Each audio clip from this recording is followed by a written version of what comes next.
Let's talk about a new addition to No Step Back, something that I don't think a lot of the community have fully taken advantage of. And you know why I think they're not taking advantage of it? Because they're not making it in mass numbers. If they were making it in mass numbers and taking advantage of it in mass numbers, they would know how unbelievably broken it is. You're about to see something that you'll not unsee, and practically every single game you're probably going to do this now because it is absolutely broken. Note: you will need decent industry to do this, lots of civilian factories, and also the production is probably going to be worthwhile as well. Be aware, in a multiplayer game, they can deny you from doing this by making lots of cash. Here we are, boys. At the very bottom of the support companies list, see these little boyos? We have We Train 1, We Cheaper Train 2, and also Armored Boy and Dora the Explorer. You probably have heard of this, and probably the reason why you think they're really rubbish is because they were rubbish IRL, but to give them an actual reason to make them in Hoi 4, PDX buffed them pretty heavily. So at the very start of the game, I'll admit it's not easy to research this because it's going to take you at least 300 days at the base amount. Armored trains are for the most part useless. They're just really, really expensive regular trains. But regardless, this is the one that you do actually want, the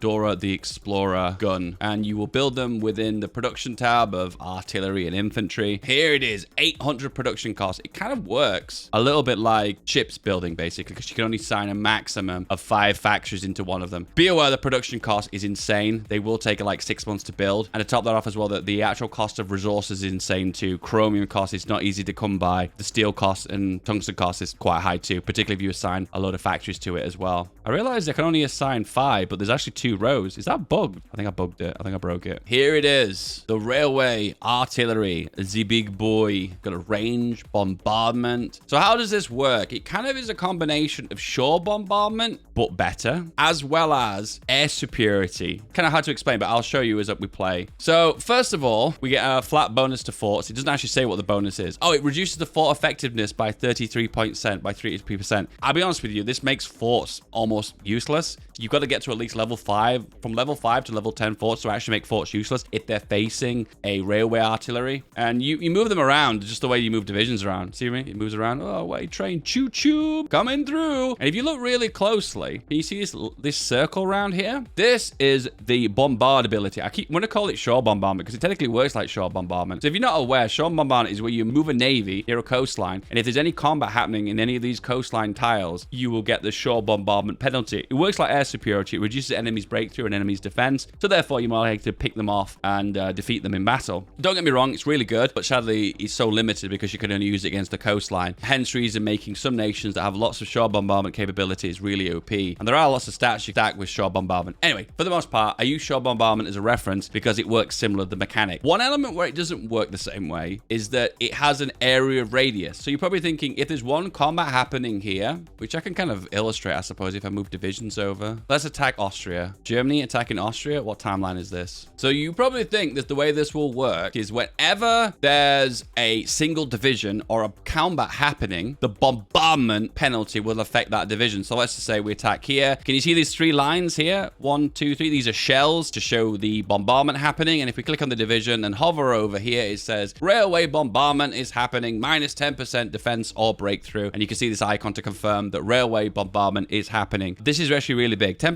doesn't sound like a lot, but in all fairness, it is really, really, really big. However, it's not just one location of combat. Anywhere inside of the circle where there's combat happening, the penalty will be affected in all those regions. So this will get the railway bombardment penalty, this one too, and this one too. And potentially an unlimited amount of divisions or battles happening around me will get affected by within this region. One thing to be aware of is that it doesn't stack. So you can't use more than one. So in this case, we've got one here and one here. It won't give you any additional bonus if you've got more than one. So don't try and do it. There's no much point. Best to kind of spread them out evenly. You can assign them the way you can assign air forces by like adding them automatically to a army, so that way they will automatically spread themselves out. So you can see here, if we click these boyos, you see they're automatically moving into position to get the maximum amount of coverage. I think that covers the entire front line. Wow, the AI is so smart. We move here, and then we see that the bombardment is still happening. The reason this is OP is the potential stacking possibilities. So you can stack this with shore bombardment, and then also potentially stack this with air superiority. So therefore, we'll hover over it here. So now we have railway gun bombardment, and also enemy air superiority. And we hover over over it. So they're losing 10% of their breakthrough or defense, by 10% from railways, and probably just under 15% for enemies' air superiority as well. So there are a lot of modifiers there. And potentially, if you get full air superiority, which I believe is 50% reduction if you get the full maxed out, as you can see here, you can stack that a lot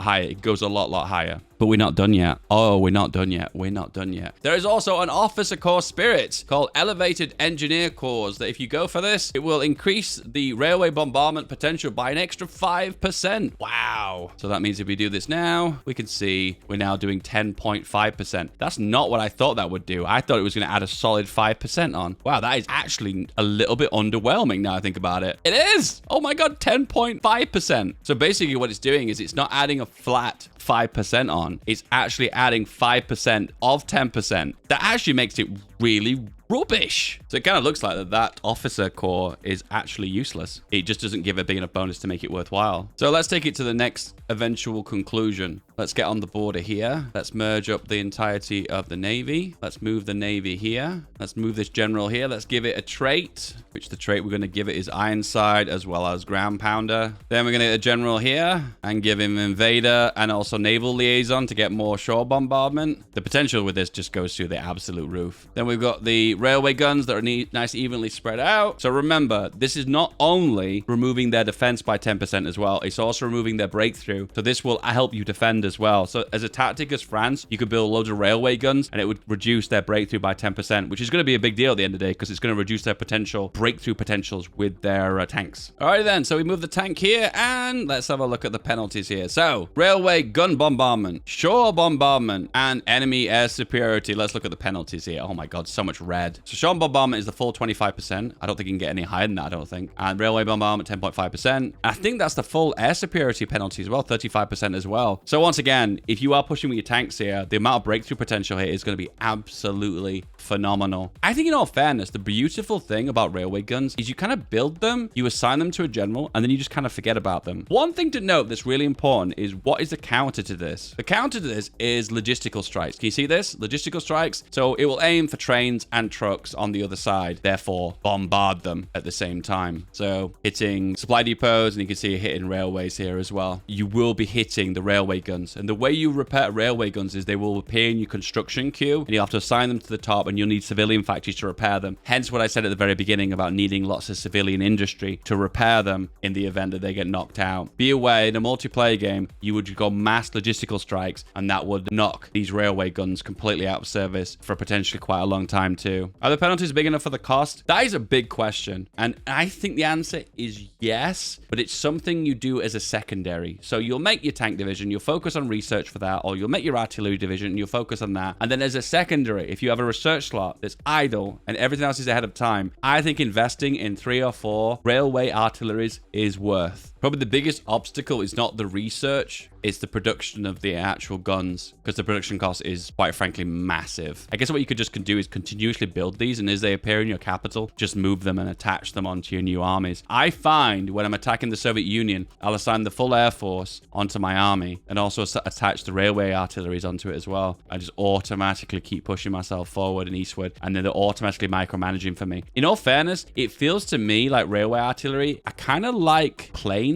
but require considerably less micromanagement. Honestly, when you've got full air superiority and you've got railway guns, you do some pretty awesome damage. I'm not aware of any buffs for railway guns through focus trees. I know the Soviet Union has one that has more reliability, but what difference does that make? I don't know. One of the hardest things in Hoi 4 is breaking difficult terrain, marshes, mountains, big rivers. Anything that can reduce the enemy's defense is going to make your life a lot easier. Hence the reason why it's easy to break the Alps if you've got enough CAS, and having railway artillery is probably going to go a long way as well. Trust me, if you start using railway artillery assigned onto your army as a part of your normal game, I think you'll notice that you'll do a lot better when it comes down to defeating your foes. It's one of those things that I feel like for a modest production cost, you get quite a juicy bonus. Would an armored train help you out if you're playing as Spain? From my experience of playing lots of AI games, there's no point making armored trains. They're useless. Probably multiplayer, it might be different, but in single player, there's just no point in making the armored trains. You're better off just making the regular ones because they're cheaper. The final train research that no one ever touches is this one that makes trains cheaper. I wish it did something else. I wish it had a passive bonus like reducing supply or something. That would have been really cool. I feel like that was a missed opportunity. Oh, this is a good test. This is final test, this, isn't it, really, if you think about it? I'm going to do research all, and then I'm going to do an attack on Czechoslovakia with my railway artillery. And I'm going to see if it makes an actual impact. 9.5%. I don't understand how it's worked out to be a smaller number. The air superiority is 64%. Oh my goodness, that's so high. But then it has all the doctrines, then I guess in that case, that's probably the reason why it stacks so high. I would say the only downside that I've found so far with railway guns is they're quite supply intensive. So my advice to you is don't go too heavy on the front line. If it's a narrow front line like the lowlands, no more than 2. If you're attacking the Soviet Union, no more than 5. Otherwise, you're just going to have slightly more of a supply issue. Doesn't look like there's any traits in the game, though, or research that make railway artillery any better. It is just a 1-for-1 trade. You go for it, and you gain that 10%, and that's pretty much it. It's a shame there's no, like, technologies here to buff them even more. It feels like a little bit naked down here, don't you think? Like, I feel like there could be a little bit more. When there's research that no one cares about, I feel like just adding little buffs in here, the passive buffs, would be really cool. I feel like special forces need, like, less supply usage, maybe? That's the only thing I can think of that make them actually worthwhile. Anyway, guys, if you enjoyed this little breakdown of a research that people don't frequently go for in Hoi 4, and you want me to go for something else, you want me to talk about rockets, do you want to talk about jets, maybe? Comment below, let me know. And don't forget to like and subscribe if you like candy. I'll see you later. Bye-bye.